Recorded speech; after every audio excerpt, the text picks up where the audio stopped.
Hello, y'all. Welcome to Jackalope Tales, Urban Legends and Music, where we uncover, is it real or is that thing a jackalope tale? I'm your host, Charles Mooney. And I'm Lisa Umbarger. And Charles and I are founding members of the Toadies. And now we're podcasting. And clubbing. Clubbing so hard. Oh, we love the club. Yeah. Well, that kind of sounds a little sadomasochistic. We all family. We all fam. That's right. We all get along club. in the club. Yep. Oh, yeah. Last week's episode, we talked about the whiskey, a go-go, and we're going to go to the East Coast. Yeah, we're heading east. Going to CBGBs. Oh, God, man. This one really hits home for me. Never been there, but this one, more than the whiskey. Like the whiskey, I knew about it, was excited about it, but CBGB, you heard, totally associated with everything punk, all the music I loved. Yes. Yeah. And I could not wait to go there. Oh, I'm jealous. See, another thing to be jealous about with you, because I never got to go. Oh, man. What was your first impression when you saw CBGB? I'm going to be really honest. So New York is pretty dirty anyway. Yeah. And CBGB's on the street with not a whole lot going on. It was a bunch of closed up businesses, and then there's CBGB. And it is like a seedy neighborhood and everything. It's questionable at best. Okay. And we roll up and I see the awning and I was like, I don't care. I don't care that, it looks like tumbleweeds and trash rolling through this place. Yeah. And homeless people. And I was like, wow. So I see the awning and it's just like, fuck, let's go in. And when we went through the doors, it's dark and it's a effing dump. God. I don't know what I expected. When you go to Mecca, you expect gold and whoa. And CBGB's was like, wah. Wow. You still know, and you're like, in my little pea brain, I was going, Talking Head stood there, Blondie stood there, fuck, everyone who's anyone was right there on that stage. But maybe that was the whole symbolic aspect of the punk aspect, because if you walked into somewhere where it's like gold and I know. Well, you expect a certain level of safety. The whiskey is pretty clean. Yeah. Okay. It's a pretty clean venue. Okay. It smells like cleaning products. Yeah. The CBGB experience was different. It smelled like ass. It smelled bad. That's when no one's in there. Yeah. Because you get there early to play there. It was dirty. The stage, the carpet had, I don't know what was on the carpeting on the stage. We didn't want to set down our guitars on it. So dirty, gross. Yeah. There might have been poop on it. Oh, shit. There very well could have been. Well, the stories that we've heard about it, G.G. Allen's show. Right. Oh. And then, when you drive up to a venue, the first thing a band's got to do is pee. Yeah. So we're like going, and the guys would always use the women's restroom because it was always cleaner than the guys' restroom. Okay. Even when no one was there, it was always cleaner. So I walked in and I walked directly out. I was like, no one's using the bathroom here, kids. What? Yeah. And they did have a men's and a women's restroom. Yes. I have heard some insane things about the restroom. It was bad.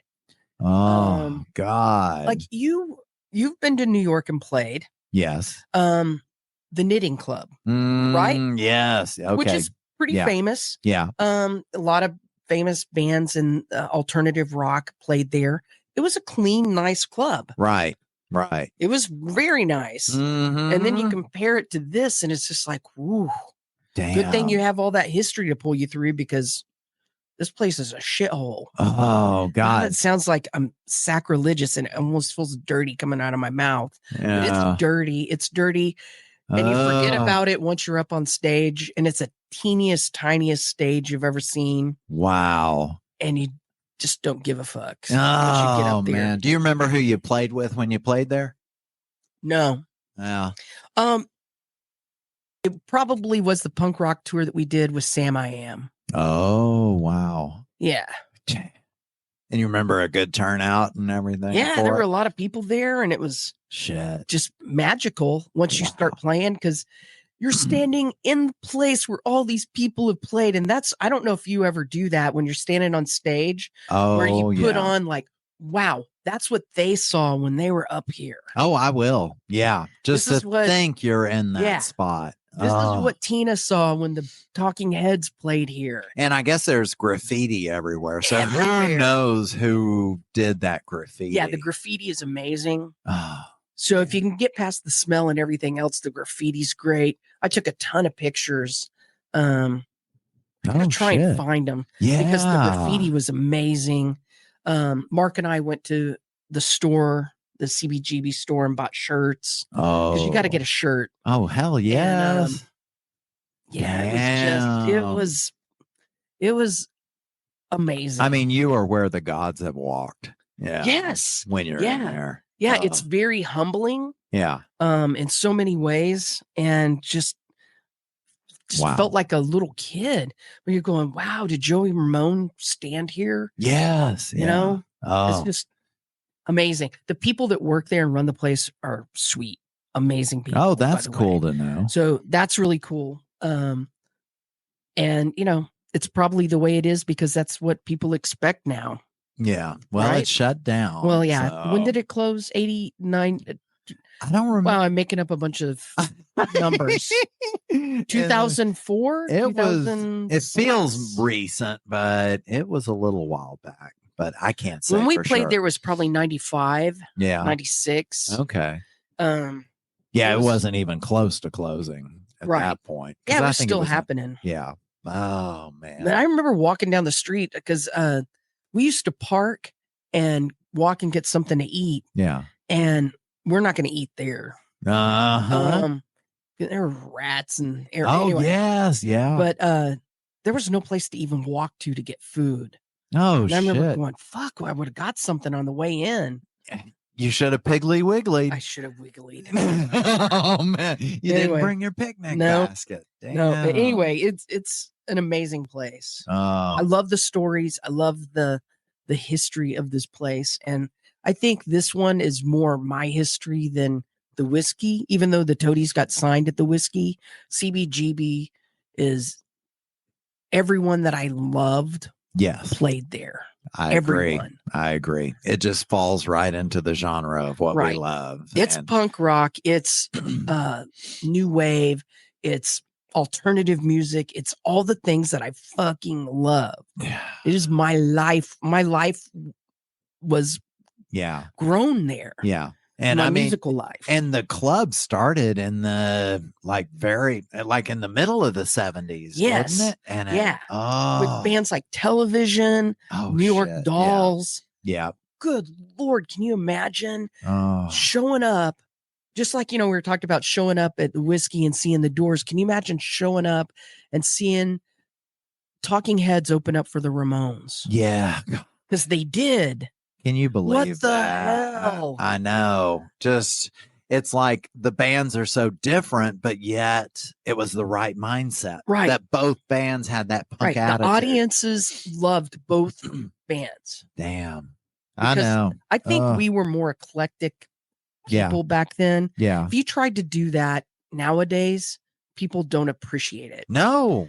They're so dead set on whoever's the headliner. That's all they're there for. Right. And oh God. But yeah, so the ones we're focusing on for this episode, I was kind of looking at all the different stories about CBGBs. Right. Tons of them. Oh, there so are many. Tons. But the one that really stuck out to me is the Dead Boys. Right. And when I saw like all the things that are about them and CBGBs, it was like, I'm going to have to talk about that. Yeah. Because it was just mind blowing about them. And you're talking about JFA, also known as Jody Foster's Army, another punk band. yeah. So we went the punk route on this one because why not? It's CBGB. You have to. And most of the people know the Ramones stories and the Talking Heads stories. Yeah. We're going into our roots here. Yes. Oh yeah. Way back. Do you want me to go ahead and start on this one? Or let me go ahead and go because I think this one is short and sweet. Okay. Yeah. So the most iconic part of CBGB is the awning. Oh, by when you see when you pull up. Yeah. Right. And everyone knows what it looks like. Mm-hmm. And you know it. So you roll up to the awning and it says CBGB OMFUG. Right. Yeah. So everyone knows that. And the awning is iconic as the club. Right. And in the history of the club, 3 awnings have existed. Oh, okay. The first one disappeared, and that's the one we're going to talk about. The second one got a little messed up, and they replaced it. Yeah. They put that one in a box outside the club, throw away. Yeah. And one of the bartenders got it, took it home, and later sold it. Whoa. And then the third one is in the Rock and Roll Hall of Fame. So when the club closed, they took it down and it went in the Rock and Roll Hall of Fame. So it had 3 awnings its whole life. Wow. That's pretty amazing. God, it is. That it survived. So we're going to talk about the one that disappeared. Ooh. It's widely believed that JFK or JFA, Jody Foster's Army. Well, there are a lot of conspiracies about JFK. Yeah, there is. He took the awning. Oh my God, they go right into it, don't they? So Jody Foster's Army stole the awning, supposedly, allegedly. Okay. So, and the band says, no, we didn't. They did not. They won't even fess to it. But so many people are like, come on.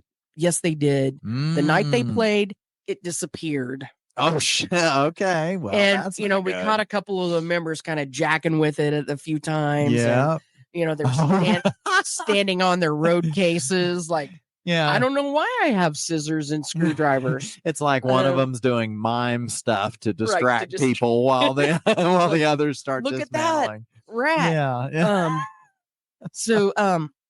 But till this day, they say they did not take it.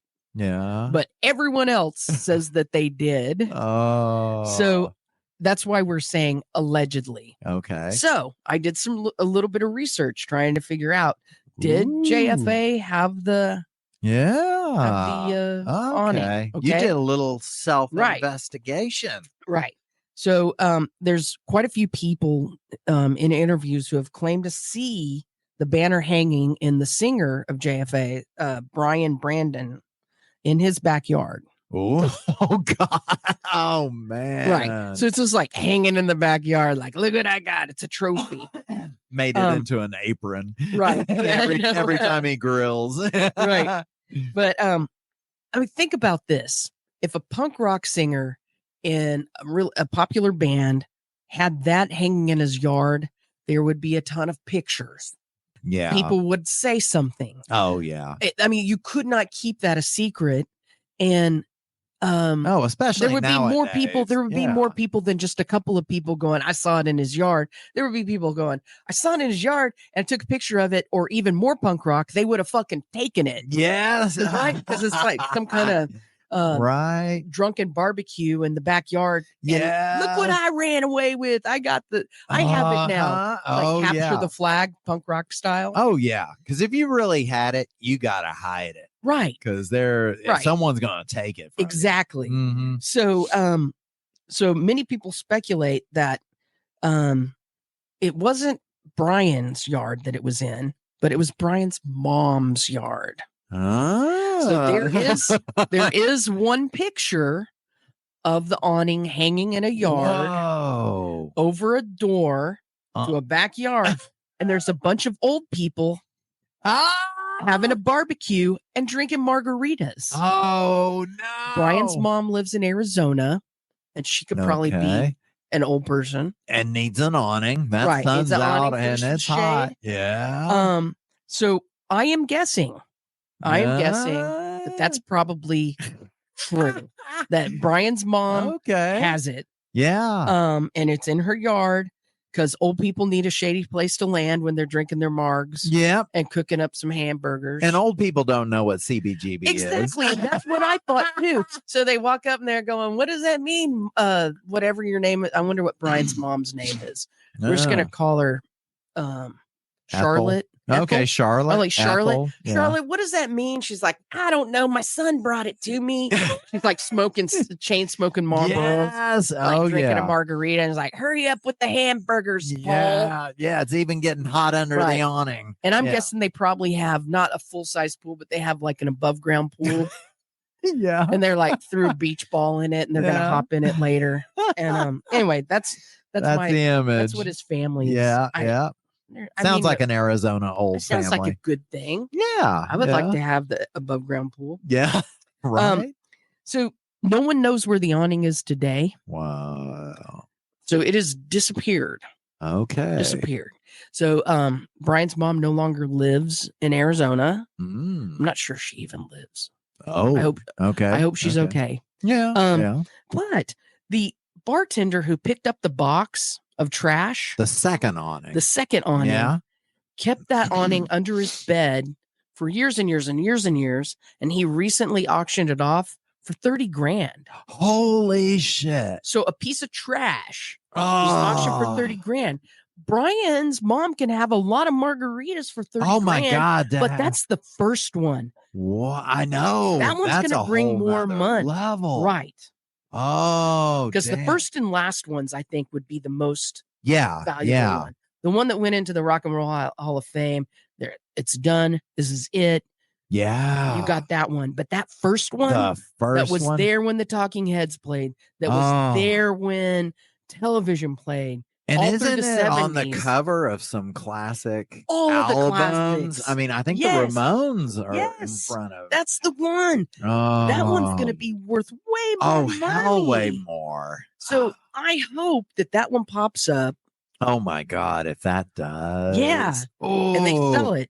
So probably Brian's mom's got it in a storage unit.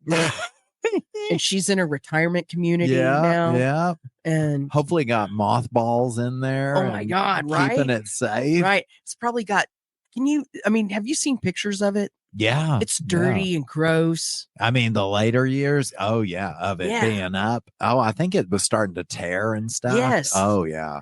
So, oh man, I hope they find it. I hope it has not disappeared.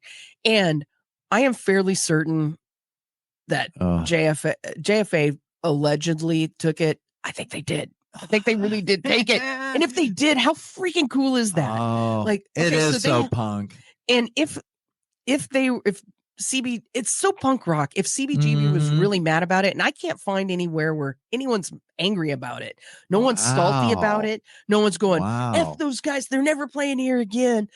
Everyone's like, oh, well, we had to get a new awning. Damn. So no one's mad at them. So if they said they took it, no one's going to be mad. I'm kind of surprised the awning stayed there as long as they did. In fact, everyone laughs about it. Yeah. Right? Oh. So just fess up and go, yeah, we have it. And celebrate it. Right. I mean, pictures of it. And if they were salty about it, they could have ruined JFA's career. They could have canceled the tour for him, called ahead and go, hey, they stole the awning. Yeah. Whatever. None of that happened. JFA skated away their little skate punk selves and, had their little career, and everyone had the punk and attitude. They probably have $100,000 on God. at their mom's storage. Shit. Yes. Go get it, Original son. one. Oh, man. We want to see it. Oh, God. That's history. Would you buy it? If you had like all the money in the world and you could have a hell CBGB awning. Oh, my God. I would put the original? Up. Right. No kidding. Maybe we should start buying some cloth and making some and claiming it's the original. Like get over the hula hut and just like erase the little name off of it. Yeah. CBGB's write it in Sharpie. This is the one. That's the one you're used to. This is it. I got 2 of them. I'll sell them both to you. Oh, yeah. So that's the history of CBGB awning. Yeah. Which to me, I never knew that story. Did you? Wow. Did you hear I that did it was not. stolen? No, I didn't How even do you know. steal it right in front of the club? I know. That's the funny part about it. Because I isn't mean, there a bouncer or something? it would have had to have been a band loading up after everyone's gone. Who knows? Maybe they're just chilling there, drinking away. And then they're like, or they come back on their way out of town. Like maybe they go to the hotel, get their stuff. And on the way out of town, they're like, let's go get that awning. Yeah. Yeah. Brian kind of I can loosened see the it. strings and pulled it from the wall. And they ran away with history. Yep. Oh, well, in fact, with the Dead Boys, there's even a mention about the awning. Is there really? In this thing? Yeah, when I pulled up all the details about the Dead Boys and CBGBs, I found so many things. I'm kind of doing like a shotgun thing of throwing all this stuff out, just little things of all these different stories. And I never really got into the Dead Boys. I don't know why. I like their second band, the Stiv's second band. Oh, Lords of the New Church. Yeah. That's really where I got to know Stiv Bators, the lead singer. And then I found out, he was in a band called the Dead Boys. But reading about them and things like that, they were like level of the Sex Pistols with their, debauchery, just their attitude and all this. So all these things happened involving CBGB. So it was really cool to talk about them. They were brought to CBGBs by Joey Ramone. Joey Ramone discovered them. Stiv and Joey look like they were brothers. They really did, didn't they? Yeah. Total skinny, just 20 pounds wet kind of thing. Yep. But they caused so much trouble at the venue, but is it Hilly that's the owner of CBGB's? Yeah. He had this little spot in his heart for them, and they were a big draw because the more they played and the more antics they did, it's like that whole thing about bad publicity is great. I love that Hilly was okay with bad behavior back then and was just kind of like, it's a punk rock club. Yeah. I'm okay with this. It's like he'd have to do a head check because he'd get pissed off at first, but then he'd be like, what can I expect? Right. They're called the Dead Boys. He just felt like this guy's a good guy. Yeah. Yeah. But really, Stiv Bators is the primary one that is kind of in all these different little stories because he being the lead singer, what a front man. He's Holy a great shit. one. Yeah.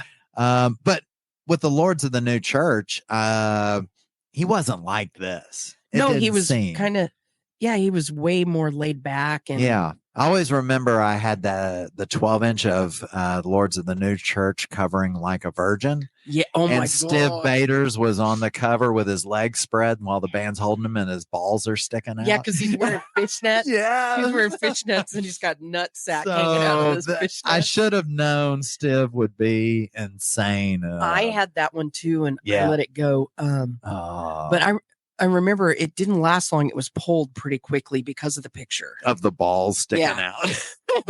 but that song was really good. Oh yeah. I always put them in with like Love and Rockets. Yeah, where they were that kind era. Of Daniel Ash kind of sound. No, that was that era. So spot on. But just starting with these, Stiv Bators had an obsession with self-harm. He was infamous for his shocking self-harm on stage during shows. And at CBGB, he frequently cut himself with broken glass, slammed himself into equipment, and even pretended to hang himself with his microphone cord during a performance. And then one infamous incident left the crowd horrified when Stiv accidentally passed out after choking himself too hard. So... But this is so punk. Yes. It is. There was a meat incident where during the performance, they were singing Caught with the Meat in Your Mouth off their first album. And Bators allegedly pulled a piece of raw meat out of his pants and threw it into the crowd while singing the song. And some of the attendees even stormed out in disgust with meat being thrown at them. Okay, it's just It's meat. punk, and We've it's had punk. worse thrown at us. They just You've get a had little batteries thrown at exactly. you. You just get some meat thrown at you. Come on, man. Oh, I know. And then a real bizarre story is Stiv convinced his girlfriend to partially asphyxiate him during sex. It was kind of his thing. And he loved the idea of danger and death on stage. So he would smear fake blood or sometimes his own real blood on himself at the shows. I remember seeing a picture of Stiv in the Dead Boy era, and he's like holding some skin on his forearm, and it is like it's gashed cut open right open, and he's just standing there like, yeah, it is what it is. He would jump into the crowds to confront hecklers or stir up chaos, and which would result in fights between the band and the crowd. It's very Sex Pistols. I mean, and I'm thinking they're more dangerous than the Sex Pistols. Definitely. Then Stiv famously climbed onto the CBGB awning during a show with a long microphone cord. What? And he started hanging precariously over the street while still singing. Oh, shit. Now, and that's where I was going to ask you, because it really scared a lot of people because it was incredibly dangerous. So was this awning pretty high off the ground? No. It wasn't that high, but it wasn't I guess too high off the ground. It was not. And you know, we're looking at the third awning, right? Yeah. Yeah, it wasn't that high off the ground. Okay, but I guess it wasn't was just like hanging off. Maybe it was back in the day. Yeah, but I'm guessing no. Okay, so maybe not as dangerous. So if you see pictures, there like the Ramones in front of CBGB, it's not. It's right in the picture, isn't it? Yeah. Okay. It's not far above their head. Well, so see some of those stories. You know, the bottom part, I could have probably jumped up and touched the bottom part. Yeah. Now, when you played at CBGB's, did you meet Hilly when you went there? Do you recall? I don't recall. Okay. I just remember everyone was super, super nice. We were freaked out, stupid little Texans. But everyone was super nice to us. And this kind of reinforces this kind of reinforces the nice aspect, because Hilly was known. They have a kitchen there. Yes, you have. I think you have to in New York to have a bar. Really? Yeah, I think that might be one of the. Well, Hilly was actually known for making a mean pot of chili for bands and patrons. Yeah, I didn't get chili. It was a cheap, hearty meal that fueled the club's punk scene. So punks would go there and get some chili. So punk rock and diarrhea. Yeah. Kind of goes hand in hand. In this instance, one night after finishing their set, Stiv and the rest of the band got into the kitchen where the chili was simmering. No. And there are Jackalope Tales of what they decided to put in as the secret ingredient into the chili. Oh, shit. Stories differ on what was added. Some accounts claim they dumped obscene amounts of hot sauce. Some say random disgusting items found in the club, like pouring leftover beer, cigarette butts, and then there's also the bodily fluids. Yeah, that's the one I'm afraid of. Yeah. But the tainted chili, it was served, and people did ended up getting sick. Some, I guess, have iron stomachs, so they ate it because they're punk. Don't eat punk rock chili, kids. Punk rock chili. Is there beans in punk rock chili? Yeah, there definitely some beans in punk. Yeah. Oh, and see, again, Hilly was totally pissed when he found out about it and reportedly threatened to ban the band from the club for good. But then he later calmed down and let them off the hook because they were one of the biggest draws for the venue at the time. So that is, I mean, just thinking of there was a slew of stories about bands and CBGB. Yeah, you cannot cover it in a year even. How many stories that all the bands have that have ever played there. Yeah. And written songs, the ones who, if you just cover the ones that have written songs about playing CBGB. Yeah. Yeah. It's just, it's so amazing. And it's just so nuts because it's dirty. The stage is incredibly small, but it's iconic. I wonder what's there now. They should put something on the building, like some kind of commemorative plaque. Oh, yeah. What do you think? It's probably CBGB nail salon. I don't know. No, not in that neighborhood. Okay. It's CBGB soup kitchen. Okay. But I know that the sad thing about CBGB is Hilly's kids. Yeah. We're in arguments over his estate and how everything was divided up. And God. so for me, I feel like it kind of tainted his legacy a bit. But is that part of the reason why the club shut down? Did he pass? I think and so. They just ended up saying, I think that it was already having trouble before Yeah. that. Yeah. Because, I mean, think about it, in the 2000s, the early to middle 2000s, that's when clubs were not doing so good. Well, true. That's when a lot of clubs shut down. And yeah.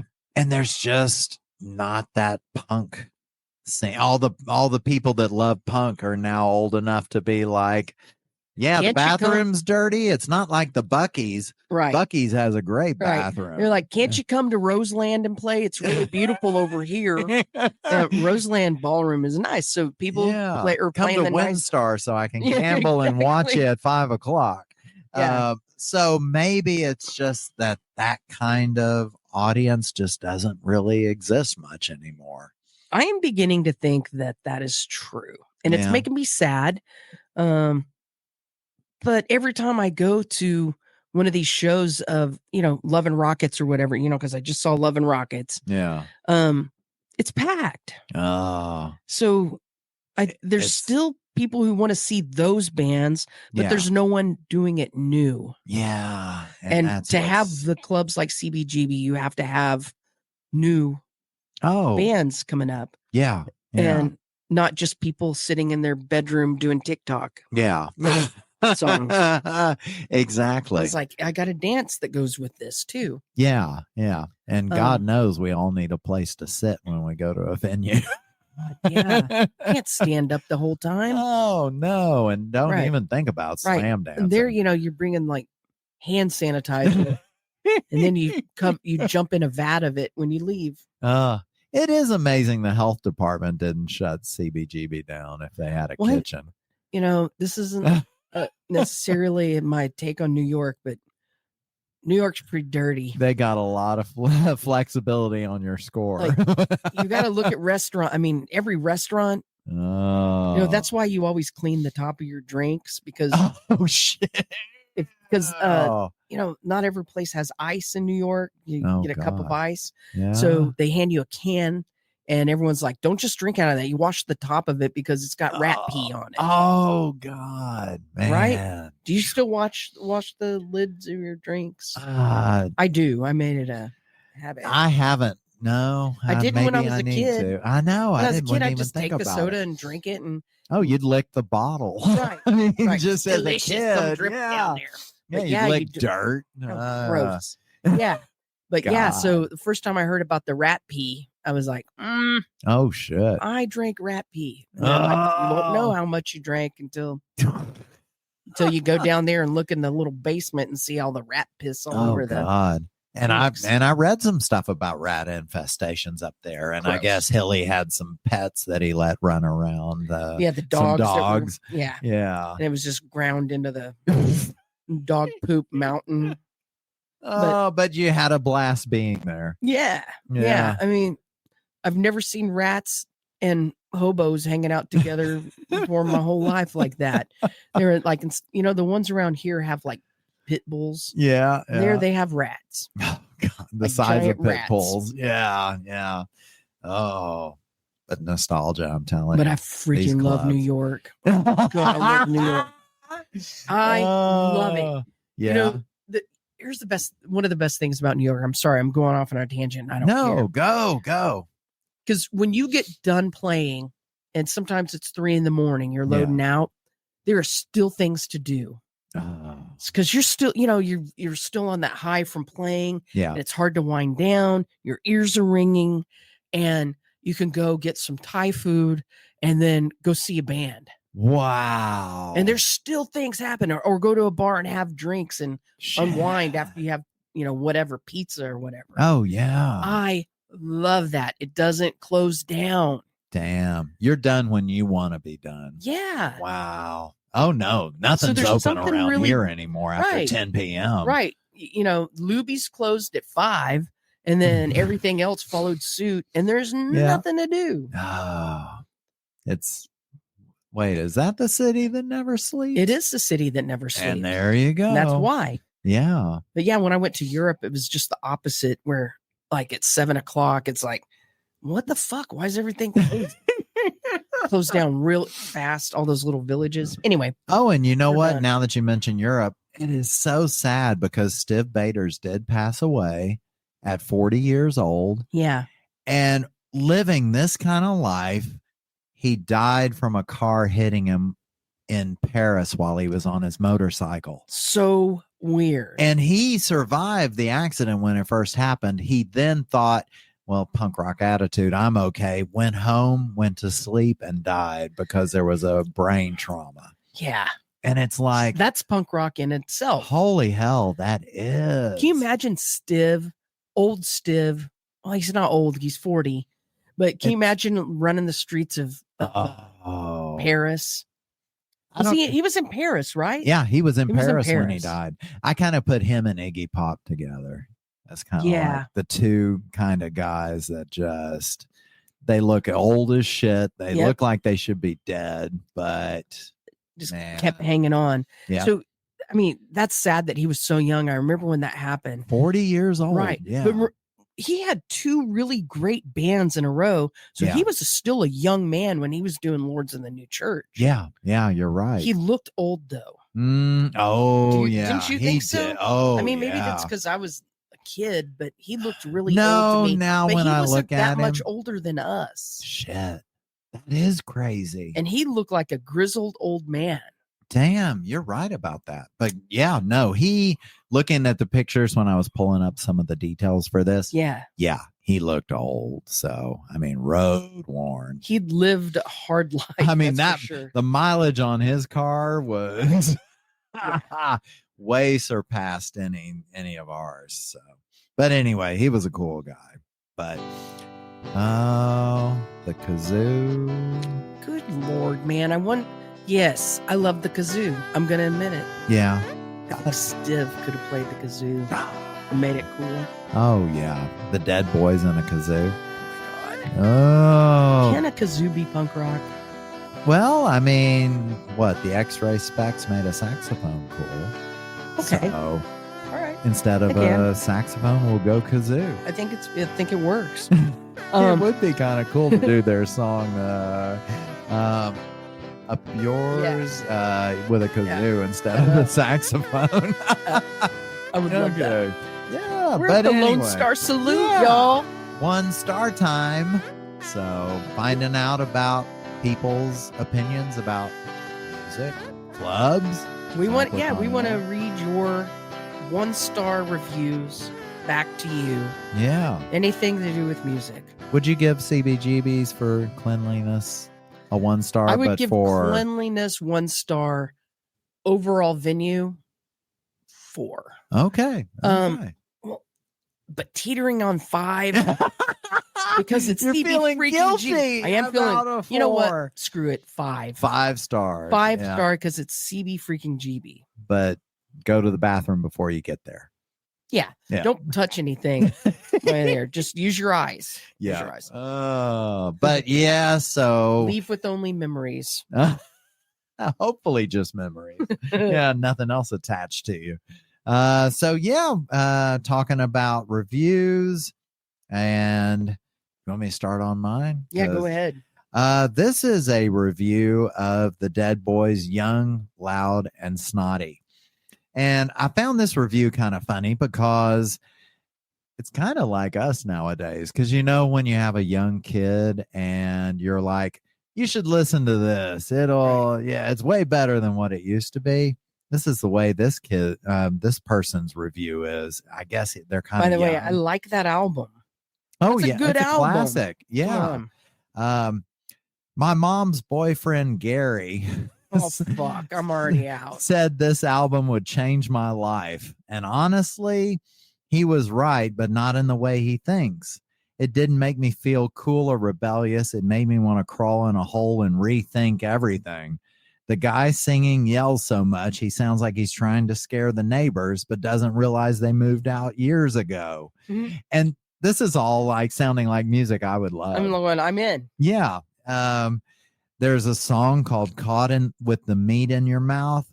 What does that even mean? I Googled it, parentheses, huge mistake. And now I think I need to clear my browser history and maybe my soul. By the end of the album, I was emotionally done. It's just noise. This album is the musical equivalent of Gary telling me to man up when I say I'm cold.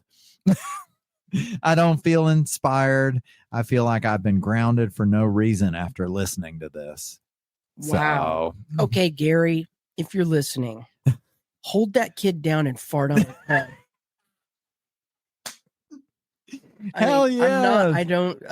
I don't agree with bullying or anything. But this but kid, he is the step. This is a kid who hasn't been farted on. Yeah. And you can tell he hasn't been farted on. There is you become a different person when someone holds you down and farts on you. You become more real. Yeah. And this kid has never been farted on, and it shows. And when it is so punk and so perfect, and they don't get it, it's right. Like, come on. Yeah. They yelled. Exactly. That singer yelled. I know. Participation award for this kid. Well, speaking of yelling. Oh, yeah. I've got a review of something Richard Hell did. Oh, yeah. Richard Hell. Richard okay. Hell. Mm-hmm. Yeah. So Richard Hell left punk rock behind because he had a really bad heroin addiction. Oh. And so he started writing books. Okay. Which I guess, you get introspective when you're going through treatment and trying to figure out, why did I do so much junk? I don't know. Yeah. I'm guessing. Yeah. But anyway, so Richard Hell wrote a book, I Dreamed I Was a Very Clean Tramp, and it's an autobiography. Okay. Yeah. And this is reviewed by Sheila. And Sheila says, I hated it! Exclamation mark. I was always a big fan of Richard Hell, and I was really looking forward to reading this book. What I learned from reading is that Richard Hell is a self-obsessed, arrogant bore. I couldn't even get through the certain sections about his life because I found him to be so incredibly annoying. What an idiot. Trust me, skip this book. What? He's a punk rock, Sheila. No kidding. Sheila's supposed to be a punk rocker. I know. She evidently is not.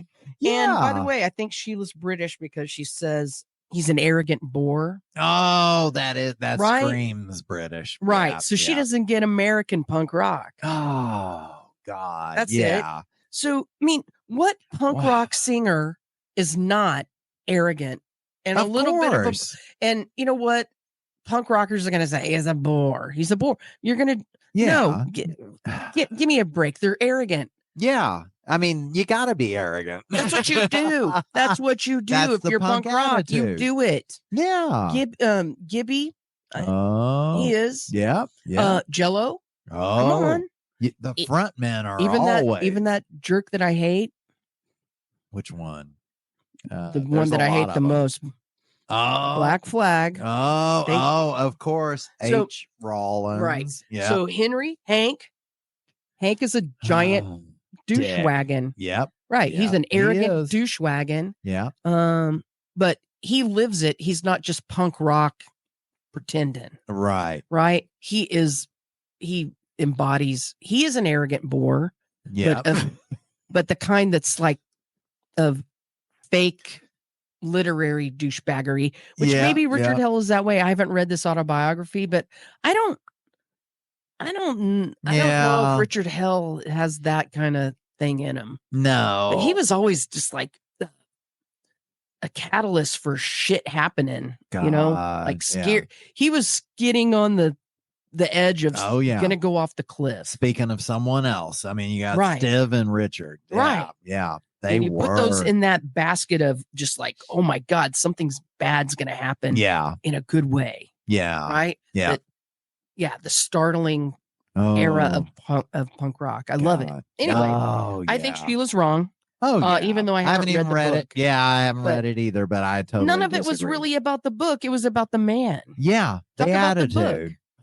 Where's the book review? I don't see a book review. No.